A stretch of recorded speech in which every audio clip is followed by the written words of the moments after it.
You'll be at a wedding, a funeral, a family event, birthday party, something like that, and you'll see that one person wander off to the corner. I have to take this call. It's really important. What was that call? Do you remember?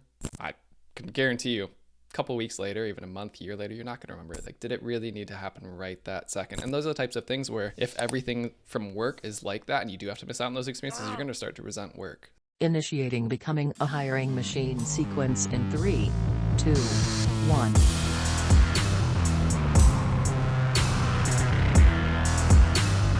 Hey everyone, it's Sam Keenly, and welcome to Becoming a Hiring Machine. This is the show dedicated to fixing recruitment by going beyond saying what needs to change and instead teaches you how to make that change. Today we've got a great Tactical Tuesday episode ahead of us, but before we get into that, I just want to tell you a little bit about the show. Essentially, we have shows within the show here. Some days we have interviews with industry thought leaders and others who are shaking up the space, while other days we cover things like trending topics. Stop by every Tuesday, like today, for a Tactical Tuesday episode where we go deep on how to do something that's going to help you drive better results in your day-to-day. Every once in a while, we open up for Q&A, but occasionally you also get a mic drop episode from Matt where he shares something that he's been thinking about within the recruitment space and wants you to know. All right, today, as promised, we are back for part 3 of our internal interview series with Vivien. And so today's interview topic is the stay interview, aka how can employers learn more about what will help keep their top talent happy and around for longer? So as an agency or an executive recruiter, this is a great way to add additional value to your clients and possibly a separate potential offer for you to start rolling out. And as an in-house recruiter, this is an invaluable skill that you can learn and be able to put into practice for your organization. So on that note, let's get into it with Vivien. Vivien, welcome back. Thanks for having me. Oh yeah. So the stay interview, tell me a little bit about, I know I gave the super high level intro there, but what is the stay interview? It's essentially you trying to check in with your team members and the people that you're managing and kind of like interacting with and have some kind of responsibility over to make sure that they're happy, their career is progressing the way that they want to. You're essentially trying to proactively nurture your team and also see, okay, are there any red flags? Do I need to kind of be concerned about this person? Is this something that we can fix? It's within the realm of like our control, or is this something that is outside of our realm of control and we need to kind of look at some other options here and things like that. And essentially, you just want to make sure that your team is happy, that the team is working really well, and also use this as an opportunity to figure out how can you better manage the team as a whole? How can you foster a collaborative environment? How to improve communication amongst the team members? Where are some kind of like process gaps where the different individuals might have some input on how to make it better? And also, how can you be a better manager to them? Everybody has different working preferences. We touched on this with how to best manage your hiring managers as a recruiter and get their feedback. And part of that is also figuring out how can I be the best manager to each individual person and doing that. Because as a manager, you want to get out of the way. You don't want to create obstacles for your team to get work done. You want to get the obstacles out of the way so that they can get full steam ahead and be happy. Okay, I love it. I already have a couple questions I'm going to save for the end of this. So, all right, so got the stay interview. What is it? So let's go through like what does a stay interview look like? I know you've prepared a guide, which I absolutely love and I'm excited to use for this. We definitely need to, we stopped showing show notes with some of these. This will be a good one for us to link back to. Definitely. First things first, you want to kind of start with what are your career aspirations in general. So ideally, you would be doing the stay interview at least twice a year. I don't know that it makes sense to do it more frequently, but twice a year is a good kind of place to do it. Once a year might be a little bit too rare. There's a lot of time where stuff can happen and you want to have those conversations, especially at like a company that grows really fast, or if there's a lot of quick changes, you want to make sure that you're touching base with your people at least twice a year with those types of conversations. And the best way to start is what are your kind of like career aspirations? What has changed in your life? Where do you want to go?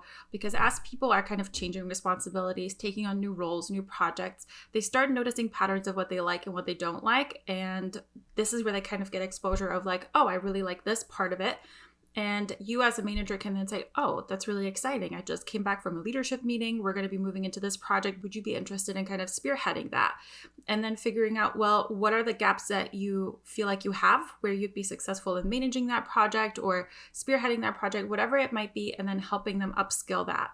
Because you obviously want to retain employees as much as possible and grow them, because that retention is so valuable. They have the knowledge, they have the different experiences. They're already in there, they're already fully trained, they have the background knowledge. Training somebody new, that's going to be a really difficult thing to do. and you want to kind of help your people grow. And that's essentially what that question is supposed to do. Do you want to jump into the next section or dive a little bit deeper into this part of it? Yeah, so just one quick thought on that is it's a good way, like I like that you called out twice a year, especially because there's also some people where you think, are they getting bored? I need to give them more. And you could find out they've just got a lot going on in their separate like personal world or anything else. And so you're giving them more, which is actually overwhelming them, but they're not going to say anything. And some people just like knowing exactly what to expect at work. What do I need to get done and not have a lot of curveballs? But 6 months later, things are in a better spot. They're in a growth mindset. They're ready to take that on. So I like that this gives the opportunity for you to just have that straightforward conversation about like that type of thing. Yeah. And not everybody's going to come forward and say, hey, I'm going through a really tough time in my personal life. I would like to kind of like keep my work where it's at, but I will get back to you and let you know once I'm in a good spot and I can take on a couple of challenges or things like that. Or like, hey, I've been super swamped. I actually need for things to calm down a little bit before I bite a little bit more off and really get excited about it and can do my magic. And because people don't always volunteer that, you want to give them the opportunity to volunteer that. And because there's a difference between being like, hey, manager, I got a lot going on. Is there any way that you can take things off my plate? That's a different conversation than, hey, how are you doing? How's life? Like, are you doing okay? Are you super busy? How's your workload? Can I help you with anything? When you're approaching that, you're genuinely trying to help as opposed to the team member kind of like trying to see, hey, I want to ask for a little bit of less work because I have so much going on. That's a weird thing to do. And typically you're not supposed to do that as an employee, to go to your manager and say, hey, I'm swamped. Any way that you could give me less work? Managers are going to be like, what are you on? And this is a really great opportunity to kind of just get a pulse check on what's going on, because although work takes up about 1/3 of your day, there's 1/3 that happens outside where other things might be happening that you just completely might not be aware of. And at least twice a year, you want to have that check-in where if somebody doesn't feel comfortable coming forward on their own, that at least you give them the chance and space to say, hey, there's been a lot going on. What can we do about that? Yeah, such a good point. And let's see, job satisfaction. I don't know that you could like outright ask how happy are you with your job, but there's a couple of different ways where you can say, hey, what aspects of your job do you really like, and are there any changes that you would make to make your job a little bit more enjoyable and fulfilling? And that's also going to tell you a lot about what they're really good at, because typically the things that people enjoy doing is also what they're good at, and the things that they don't quite enjoy, maybe there's a better way of doing it. You know, maybe there's something where you can get like an AI note taker, for example, that takes notes during meetings so that people don't have to take notes if this is something that they typically do. And that way they can focus on actually contributing and collaborating during the meeting, because it does get tough to multitask and take notes and collaborate in the meeting. So that is just one aspect of it. And that also gives you a little bit more insight into the direction that they're wanting to go into, and you get to know them a little bit more in terms of like, what are they enjoying? Because if you know that the things that they're enjoying, they rarely get exposed to that, this is something where you have the opportunity to figure out how can we reshuffle the team responsibilities, because most likely when you're starting to have these meetings across the whole team, you're going to have team members that absolutely love the one task that somebody else absolutely despises, and you can shuffle things around as a manager to kind of redistribute that so that everybody is happy. And when everybody's doing tasks that they enjoy, they get done a lot better. Mm-hmm. I love that. Like using that as the manager to oversee, team management, team balancing. I forget where I saw this. It was in the past couple of weeks. It was an Eisenhower matrix, basically, of like things that you're good at and things that you enjoy doing. And there was this one that was, I think it was like, you're good at something, but you don't enjoy it. That's going to lead to burnout. You're good at something and you enjoy it. That's where the magic happens for companies, like growth for both the individual, the organization. So I like that this is a really good spot where you can start to dig into that for your team.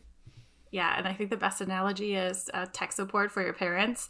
The amount of times that my mom calls me about like, what happened after this computer update? I'm good at it. Like, I'm tech savvy, but whenever she asks me about like how to do this on the laptop, especially like as you're trying to do this over FaceTime, this is where it gets a little bit tricky. Yeah, teach them how to Google. That's what I'm still working on too. Don't worry, you're not alone.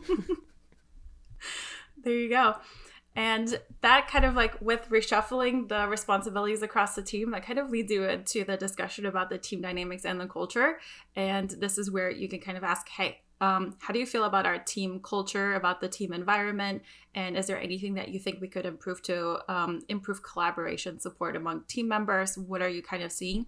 And this isn't meant to try and like snitch on somebody or call somebody out. It's more of like, hey, we're having a lot of like daily meetings. They don't seem to be productive. How can we, like, what can we change? Like, there's like 30-minute meetings every single day. There's no value that I'm getting from it. Why are we having them? Is there a way that we can improve this? Little things like that where you can give some input. And ideally, obviously, when you are being asked this question as an employee, you then want to kind of provide feedback in terms of, I don't see the value in this. Can you enlighten me? Like, what am I missing? And also, I think what would be more helpful for me and for the team, from my understanding, is doing XYZ instead. So you don't just want to give something and then not offer an alternative solution. As a manager, you also want to then dive a little bit deeper and then ask, okay, like, I'm having these meetings because of XYZ reason, but maybe there's a better way of doing this. Maybe we don't need to have this. Maybe I can just get like a once a week kind of status update via email and then we're good to go. What can make everybody's life easier? So this is where you have to kind of gather intel across the team to figure out what will work best. And then maybe towards the end of it, once you've had all of this day interviews, do like a Teams day interview to kind of like gather all of the feedback, make it anonymous, and then say, hey, based on the one-on-ones that I've been having, this is the direction that we're moving this team into, so that you have like a little bit of like a summary of the individual stay interviews and make it like a whole team one to kind of give everybody an idea of where's the team moving ahead. Because you're essentially gathering data with each 101, but then towards the end, you're kind of synthesizing it. And then you also want to see how's the team going to respond to the proposed changes. You don't just want to implement it thinking that you thought you understood what everybody wanted. You want to make sure that you get the feedback that everybody's on board, is aware of the changes, why they're being made, and not that like somebody all of a sudden gets responsibilities taken away, even though they mentioned, I really don't like doing this, and somebody else gets it. You want to have this kind of collaborative environment and also that transparency to let everybody know this is why we're doing things. You're not getting demoted. Nothing is happening. We just heard you. We know that that person 1 doesn't like these responsibilities. Person 2 absolutely loves them. We're just switching things around. Nothing is happening to anybody. Mm-hmm. And the team will love that type of context and knowing why the decisions are made. And also, if you had someone that may have held back some feedback in something that first one, they see, oh, wow, Vivien just put all this stuff into practice. She takes it seriously. This isn't just her going through the motions on it. The next go around, they might be more forthcoming with some of the information that they share and these types of things. So it's a good way to get your team to just feel heard and understood and make those good changes, like you said. And that's how you build trust amongst the team, because when you have to reward your team members being vulnerable with you and bringing you that difficult feedback, because when they're sharing these things, they genuinely care and they want to make this work.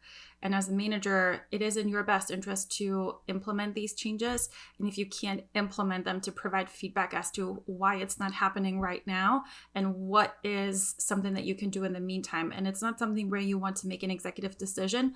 It's something where you want to brainstorm a couple of ideas, bring this back to the team and figure out, okay, the ideal solution, we're not able to do that for XYZ reasons. Here are the other alternative options that we have. What are your guys' thoughts on this? How can we make this work in the meantime until we get to this ideal? And to kind of take it from there. Mm-hmm. I love it. All right, next one. Support and resources. And once you've had that kind of like meeting with the team and things like that, you also want to make sure during your one-on-one, you're asking, hey, are there any additional resources that you need? Is there any support that you need? How can I help you succeed in your role? And is there anything that is actually hindering your work? So for example, if there's a lot of like very tedious manual tasks that really aren't really all that valuable, but they're taking up a lot of time, mention that. And then obviously offer an alternative solution when you're being asked this question as an employee. But then also as a manager, start kind of gathering feedback to figure out what are actually components of the role that truly are essential, or what are some things that we've just been keeping around and doing because that's how things have always been done. Kind of like, and this is going to be controversial, but this whole push to returning to office, is it actually necessary, or can you foster a collaborative and creative environment from everybody being remote? And this is where you want to figure out, are there some things that it's time to just continue doing them, or like, can we replace them? Can we change them? Can we reinvent them? And things like that. And this is where you want to get really creative and give everybody an opportunity to kind of speak up and say what's actually hindering the progress and what's helping and how can we support you moving forward. And then that moves us on to innovation and initiatives. So part of it is also, are there any initiatives or projects that you would love to kind of take on? So based on things that are hindering and stuff like that, people are starting to see problems. And this is where you can give them an opportunity to take an initiative and kind of have like a little bit of like a mini project that they can do on the side. And this is also where you want to kind of check in and like, what are some of your like innovative ideas? I know that we discussed a couple of like problems earlier during this 101. What are some of your like creative solutions that would help you be better at your job? Not that you're terrible at your job, but how can I help you be more successful? What do you think would help across the team? Have you, like, for example, when I was in a role in HR, and when I got into that role, my predecessor already left. There was no documentation. Nobody knew what this role was doing. So I had to step in and figure out how to do all of it. And I ended up documenting everything. I did like a how-to guide for dummies for every single particular part of the role, including how the printer works, because it's such a silly thing to ask. I felt stupid to ask, but it's like a common question, kind of like, where's the bathroom, you know? And so I literally created this like guide of like how to do this for dummies. I didn't call it that, but essentially that's really what it was. And that ended up being super helpful, because then once we hired more people that were supposed to help with that role, I had a guide for them. So I showed it to them, and then they had a reference guide they could go back to. And this was something that was an initiative of mine that I just did. And this is something that you want to bring up when you are being asked this question during a stay interview. But as a manager, you want to know these things, because ultimately, as people are moving and changing roles, there's going to be some gaps that somebody else needs to fill. The easiest way to do this is to show the person how to do it and then give them a guide, because sometimes when you're doing something the first time or you're showing it, it makes sense. But then when you try to do it yourself, you've forgotten like half of it and you need like a reference guide. And so having something to fall back on is always going to be super helpful. And then documentation never hurts. And this is where you essentially want to foster innovation and kind of help people figure out, what is it that you want to step into? Is there an initiative that you want to take? Because ultimately the path to promotion is people get promoted when they take initiative, when they go a little bit above and beyond. And this is where you want to encourage mini passion projects, not something where like, I want you to do this, but more like the person has found something and they want to do that. And it's a great opportunity for them to see like, what's it like if I do take this on? For you as a manager, it's a great opportunity to see how do they do when they lead projects, individuals. Is there anything that they need to be coached on that you can then take on? So it's a good little sneak preview way of basically saying, you know, let's see how you do here. You've got your performance review coming up in 3 months, 6 months, 12 months, whatever. And you can use this as part of that feedback mechanism to say like, you know, here's where you're at in your career. Here's what I've seen, you know, future episode probably coming from you and I on this topic right here. But it's a great lead into that side of the conversations. Yeah. And the cool part is that as an employee, as a team member, you get the opportunity to kind of like test something that you think in theory is going to be a lot of fun. But then when you're actually practically trying something, it might be different. You might feel differently about it and say, you know what, I actually don't enjoy this at all. I do not want to step into this role. So it's a really good trial run to kind of do a little project like this. And then we're moving on to feedback and changes. And we've already been talking about this throughout this entire podcast episode, but how do you feel about the communication style amongst the team? How do you feel about the communication style for me as a manager? And what changes do you propose to our team, to our company? How can we improve the flow of communication? What do you need? Sometimes it can be something like, hey, we're doing this project for XYZ reason, and this is how it fits into the bigger company vision, and this is the company vision. Because sometimes, especially when you're at a really large corporation, you get project after project after project, you have no idea what the purpose of this project is. Like it seems so isolated, like you're at an island, and then when you feel so isolated, there's that like lack of purpose there. And now like our generation and younger generations that are moving into the workforce, they're looking for meaning in their work, for some kind of purpose, for some kind of difference that they're making. So you have to put projects into the context of this is the company vision, this is how the project fits into that, this is what we're hoping to accomplish, and your particular role is going to help us in this particular way. Because ultimately, every project that is getting taken on, it does have a meaning, it does have a purpose. But if people don't know what that larger picture is and how that team, that project, that individual fits in, then they don't know how to make decisions within the project either. Right? Because they don't have any guidance, they have any structure of like, hey, this is north, this is where we're going. And if they don't know that, they can't make any decisions, and they constantly have to ask for feedback from managers. And this is where you're kind of creating that like dependency on each other when you really want to foster independence and initiative and creativity, but you have to give them a little bit of direction and context as to what they're even doing. And so this is where you want to see, how can I better improve that kind of communication, and how can I help you take more initiatives on so that you can thrive, you can take things on, and you can move into a leadership role. Because ultimately, as a leader, you have to make decisions, you have to take initiative, and you have to be somewhat independent. And a good manager fosters that within their teammates so that when they move into a leadership role, they already know what that's like, and they can then just flip the coin almost and do that to whoever's going to be reporting to them. Yeah, I forget who it was. There's that old quote, it's like the only constant in life is change. Like if you aren't adapting to it, getting ahead of it with your team, with the business, you're going to be behind perpetually. Not a good thing. So if you're not growing, you're dying. Perfect way of putting it. Yep. And last, but well, not really last, but you also want to check in about work-life balance. We touched on this very early on during like the initial point, but you want to check in of like, hey, how's your life going? And you actually do this really well, Sam. You check in with your team and ask, hey, what are your personal goals? And you hold them accountable to it. I saw Lex posting about her rock climbing goal, and that you really pushed her to do it and encouraged her. And this is super important. A good manager is also going to check in and say, hey, what are your life goals? I don't want you to put your life completely on hold for work. I also want you to thrive in your personal life and help you set goals. And how can I help you get there? And most of the time, career and personal life are intertwined in one way or another anyways.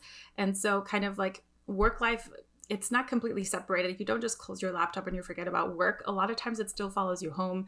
You have a chat with your spouse or with your family or with your friends about how work is going and things like that. So it is kind of like spilling into other areas.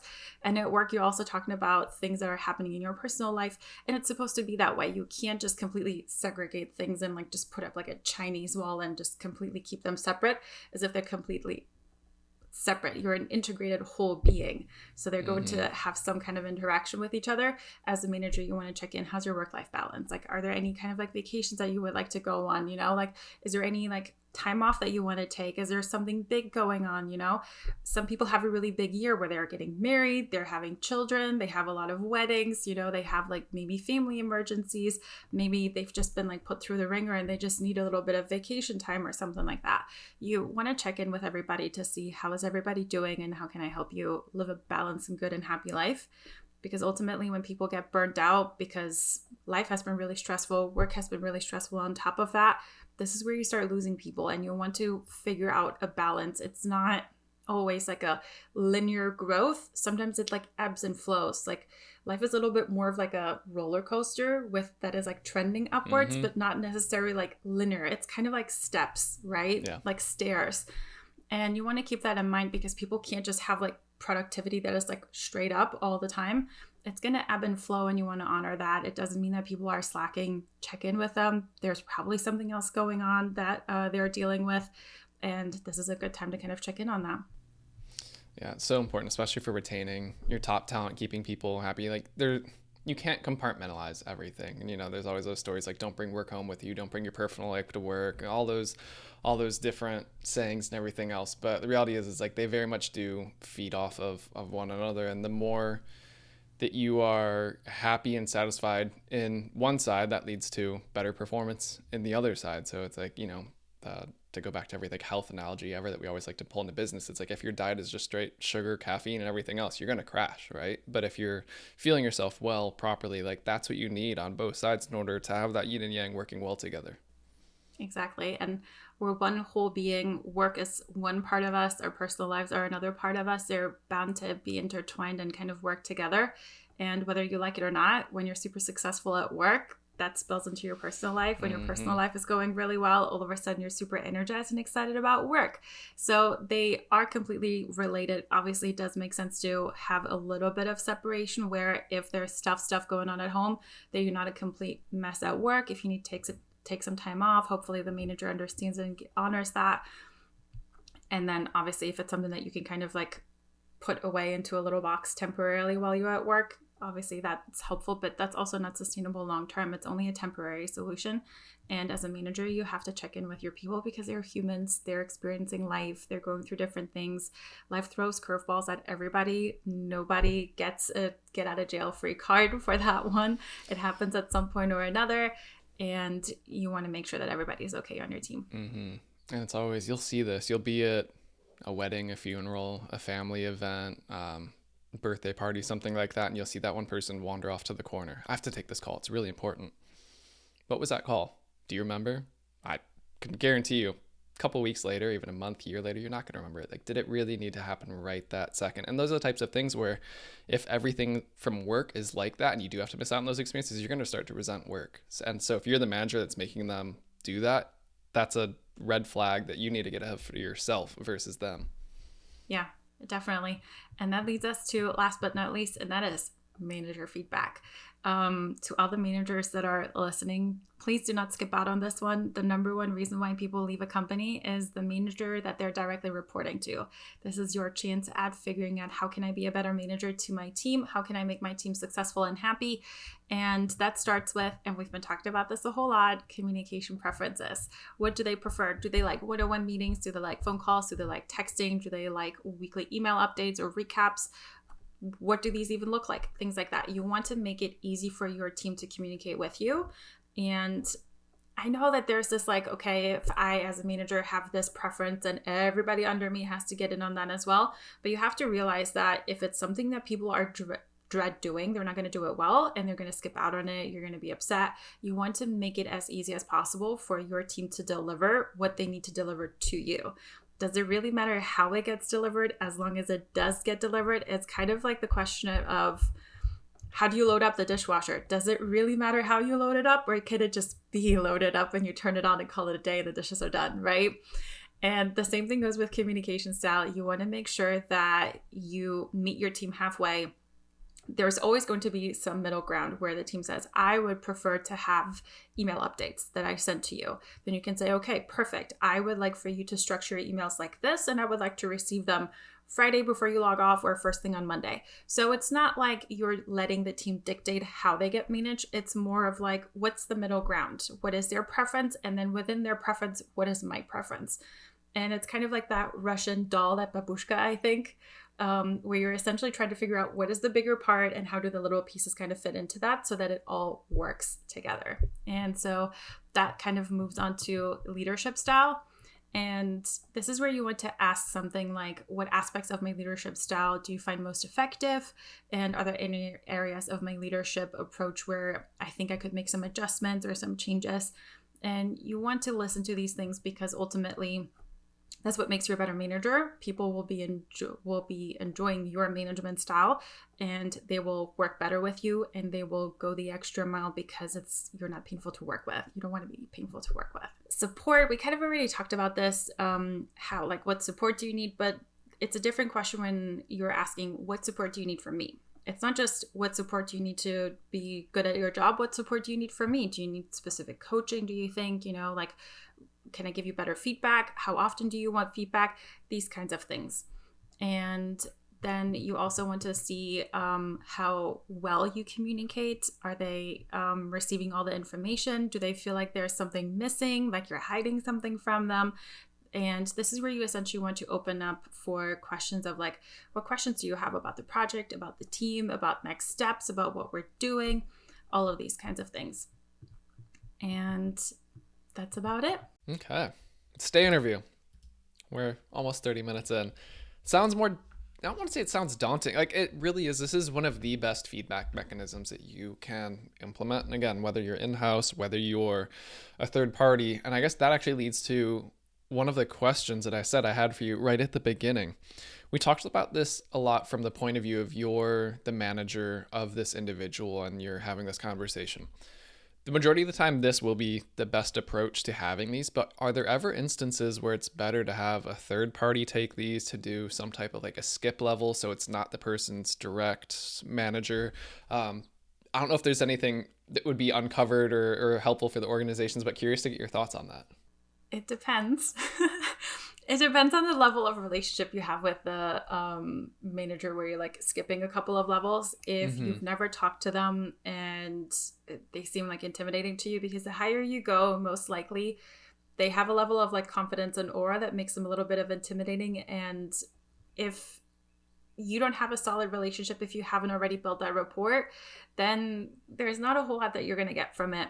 And this is where like the team dynamic kind of plays and comes into play as well, because there's going to be some people that don't want to say something that then would get the manager in trouble, because ultimately the manager is directly responsible for their career in most cases, and that manager a level above that can help, but doesn't always help because they're too far removed from that situation. It is really helpful when you're starting to hear chatter that the manager isn't all that good, and then you want to check in with the team of like, hey, is there something to this? Is my vibe that this manager is not managing people effectively? What is going on there? This is when you want to start having those kinds of like interviews, especially if you as that like CEO and you're talking with your VP, you realize, okay, something's off with that VP. I need to kind of dig a little bit deeper. The state interview didn't quite give me what I needed to do. This is where you start having conversations with whoever is reporting to the VP to kind of figure out what is exactly going on. How can I help fix this? Is this like, what am I missing? So it's more of like a gathering information and then figuring out what's going on most of the time. So it's really good to have those kinds of interviews when something seems stuck and you as a higher level executive are not quite seeing what's the disconnect, and the person that is directly reporting to you isn't giving you the information that you need to help fix things. This is where you want to have these conversations.